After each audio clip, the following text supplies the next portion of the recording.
Welcome to our homestead. Hello everybody, welcome back to Expedition Homestead.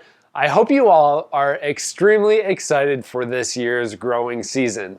And in fact, a lot of you have already started growing your vegetable seeds indoors. You are germinating your seeds as we speak. In today's video, it's going to be outlining a crucial aspect of growing this year's harvest in fruits and vegetables, and that's going to be planning out our garden. I've got a paper here that shows exactly where I'm going to be planting most of my vegetable crops this year. And so in today's video, I wanted to detail with you guys how I went through that thought process and how I decided where my different vegetable crops were going to go.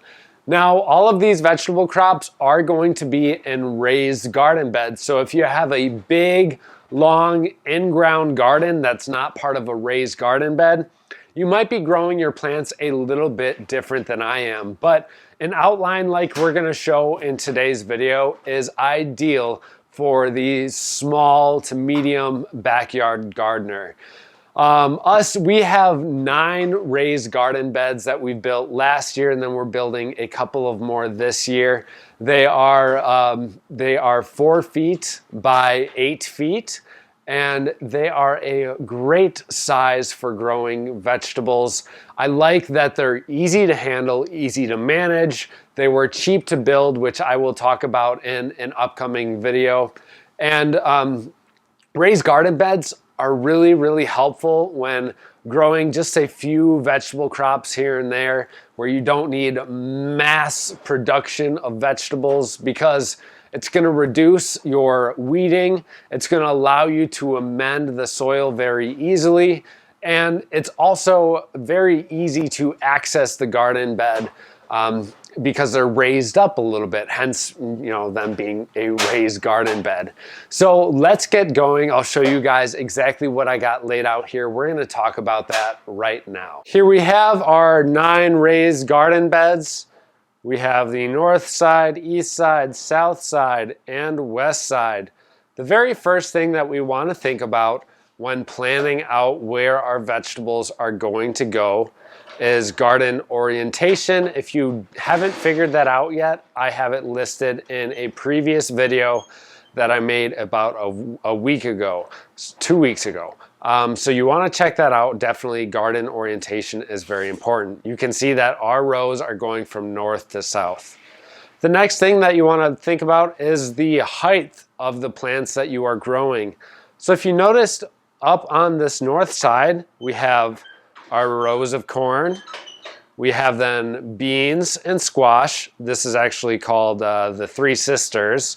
So the natives utilize this. The beans would actually climb up on the corn, and then the squash would provide cover and then fix the correct nutrients for the beans to grow off of. So Three Sisters, it's a very interesting companion planting right there. Then we have tomatoes in this whole bed, peppers, cucumber, and then broccoli down over here, because this is going to be casting the least amount of shade. So I put it in the southwest corner of this garden bed on the north row. All of these crops here on the north row, except for the squash for the most part, will be growing higher than almost any other plants that I have in the garden. The reason why we have corn over in this northeast corner is because that's going to cast the least shade on any other plants. So as the sun comes across in this direction, you see corn over in the opposite corner as the shade the sun is going to be casting. So that corn is really not going to be casting any shadows on our plants except for in the wee hours of the morning. Next will be the beans. Of course, those are a climbing variety. We're gonna have a couple on like a small trellis system, and then we're gonna try growing them up along the corn here as well. Tomatoes, we all know those get very large, so I put them over here. And then peppers over on these 4. Cucumbers are gonna be this back row because I'm gonna have those on a trellis system on the very far back row, so they'll be growing upright up to about 5 feet tall over here. Now they're going to be in a row going from east to west, so they're not going to cast a lot of shade from east to west because the row is so narrow. That's why this row I have going east to west and not north to south with those cucumbers, because they're going to be growing on a trellis system, casting most of the shade to the north and then a tiny little bit at the very last couple of hours during the evening time to the east. We'll have a few shadows, but there's enough space between this garden bed here where that little row of cucumbers is not going to make that big of a difference. Next up, we have more beans and peas. We have climbing varieties of beans and some bush beans, climbing peas and bush peas as well. We're probably going to expand these a little bit to take up this whole row, but nonetheless, since those are our next tallest crop, you can see we're kind of working our way this way in overall height for these plants.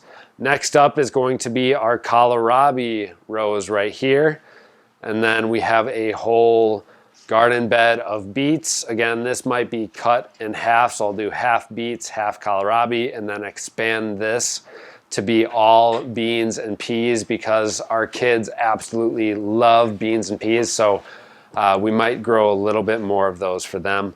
The beets and kohlrabi, those are going to be primarily for pickling. Radishes will be for pickling as well. I'll probably do almost an entire bed of radishes. You can tell we're getting a little bit shorter and shorter as we get over on this side. And then the very next one, we have chards. So Swiss chard will be shorter than these peas and beans over here, so any shadows that they cast are not going to be affecting any plants. Then we have onions. They really don't cast any shadows at all. Cabbage, carrots. We do have a couple of other vegetables that we want to start growing here as well, but I would say for the most part, that pretty much covers all of it. Of course, we're gonna have some watermelon in there.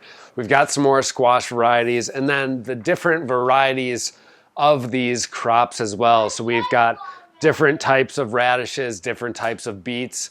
I didn't diversify that in this page because then we just would get a little bit too convoluted. I really wanted to simplify this for you guys, and if you did understand the theme of our entire thought process when growing these gardens, it was essentially the height and the shadows that they're going to be casting. That's the most important thing that you want to look at when planning out your vegetable garden. And then the next thing, looking into year after year after year of growing these vegetable crops, is going to be rotation. Obviously, you don't want to grow only beets in one garden bed for the next 10 years, or even the next couple of years for that matter. You really want to rotate your crops as much as possible, so plants that are fixing nitrogen can fix that soil with nitrogen, and then plants that are pulling out more nitrogen can do the same thing. These plants do require and give off a lot of different types of nutrients, and that is why we rotate our crops, to make sure that we have a thriving and living soil. Of course, you want to make sure that you add a lot of organic material in your garden bed as you're growing your vegetable crops, like compost, or my very favorite is mulch and wood chips that I throw over the top of that every single year, as well as mulching down our vegetable plants when they've expired for the year and then putting them on top of the raised garden beds. There's all sorts of little tips and tricks that I have detailed in previous videos if you check them out on the channel.